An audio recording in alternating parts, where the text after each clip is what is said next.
Illegal loony bin lockup of a female college teacher in Michigan. The Oakland Community College witch hunt. I'm Gina, the witch. Starring Livonia, Michigan Police and St. Mary Mercy Hospital. Yes, Facebook, Catholics are horrible people. I was locked up illegally in a decrepit Catholic mental ward on February 22nd, 2013. My hostile employer, Oakland Community College, a taxpayer-supported organization that is still trying to silence my critical voice, made 3 false reports. 2 are available on YouTube thanks to the Freedom of Information Act. To the Livonia Police, dangerous crazy lady on the loose. An all-male, all-white, poorly trained sexist squad of 5 men, including a silent chaplain, and ambulance, botched in an unnecessary welfare check and later lied in their police report to hide their own misconduct, becoming an old story in America. I was jumped, handcuffed, and abducted from my home in gross violation of civil rights law. I was taken to St. Mary Mercy, part of St. Joseph Health Systems and Trinity Health in Livonia, Michigan, built by the nasty old world penguin-style Felician nuns of my youth, against my expressed wishes. My right to religious liberty was ignored by the Livonia Police and the Livonia Catholics, many of whom seem to have keep religious liberty signs posted on their front lawns.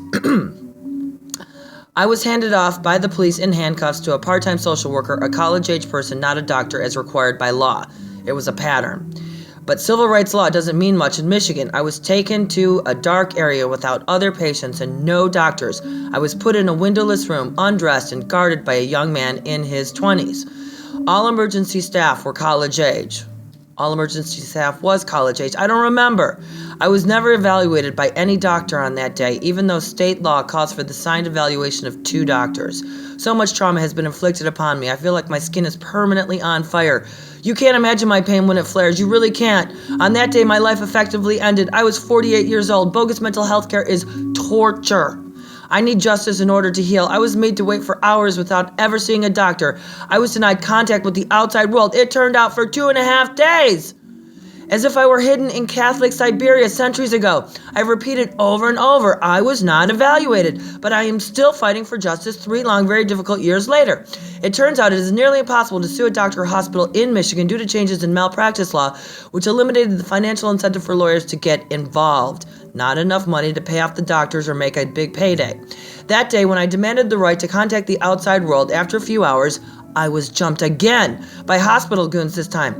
Shackled hand and foot, that is horrible, and knocked out with drugs for almost 5 or 6 hours. Those drugs stayed in my system for days. During that time, my body was transferred to the mental ward in a different part of the complex. I woke up after dark looking at a disheveled woman from India, Dr. Mystery. Please check her credentials. They've changed over the time I've watched the website. The hospital has admitted in writing that Dr. Mystery played hooky and broke the law by not seeing her patients daily. All her patients, not just me. Yet another broken law. A pattern. I spent more time in the police squad car than I spent with Dr. Mystery in the entire week I was held. Really. What followed that week, February 22nd, 28, 2013? Hell.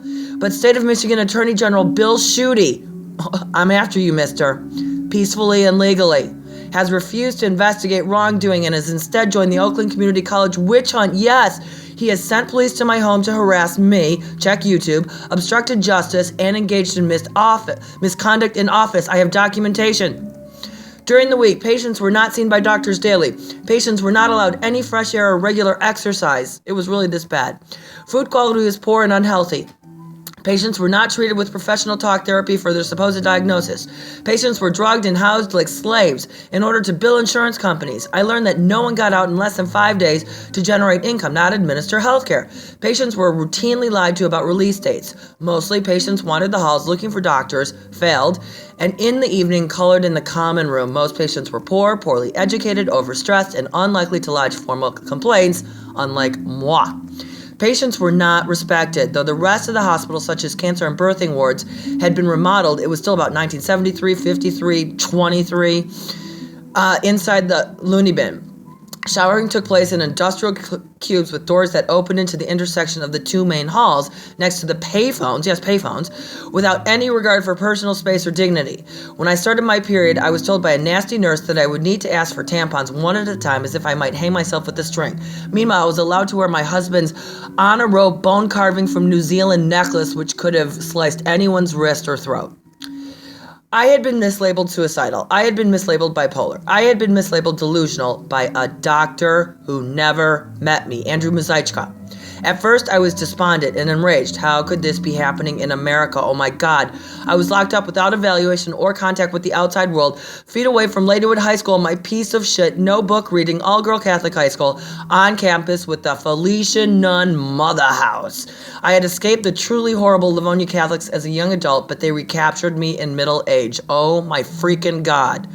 After a few days, I began playing the game and working with the staff, only superficially, of course, in order to be released. The hospital was so poorly run, so understaffed, eventually I talked to a nurse, yes, check the records, in deciding my release. Because of the chaos that occurred on February 22nd, 2013, blah, blah, blah, created by Oakland Community College and aided by the Livonia Police and Livonia Catholics, my hometown, I had been forced to sleuth what happened to me.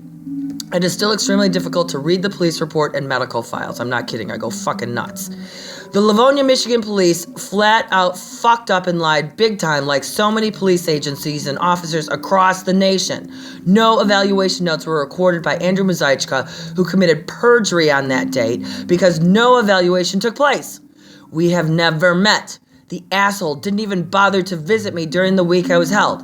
What kind of doctor treats patients with such disregard? A doctor who is not afraid of legal retribution in the state of Michigan under Attorney General Bill Schuette. A doctor protected by centuries of unprosecuted Catholic Church crime. Oh my God, this frickin' story. One example of the violations I uncovered. There are too many. Because I was not delusional and lacked a delusional story, hospital staff changed my diagnosis to alcoholic and drug addicted, what the hell, over the course of the week. Though I did not suffer from withdrawal, and I am not an alcoholic or drug addicted. They tried to cover their legal misdeeds just like everyone else in the state among the white-collar criminals. I am a legal medical marijuana patient in the state of Michigan due to my bad hip, due to my mechanical issue there.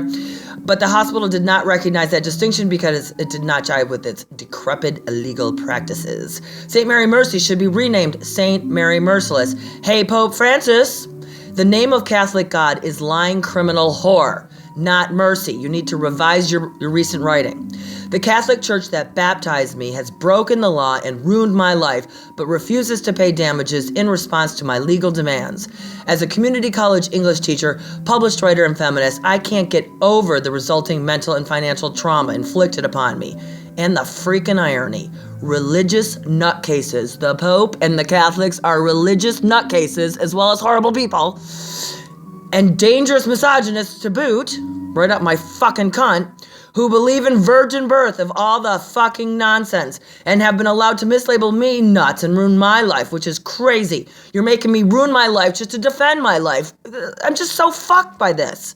This world is nuts, not me. I was forced to quit as planned by the school and have endured financial devastation. You can't imagine my widespread, inescapable pain as a result of this nightmare. I was not evaluated,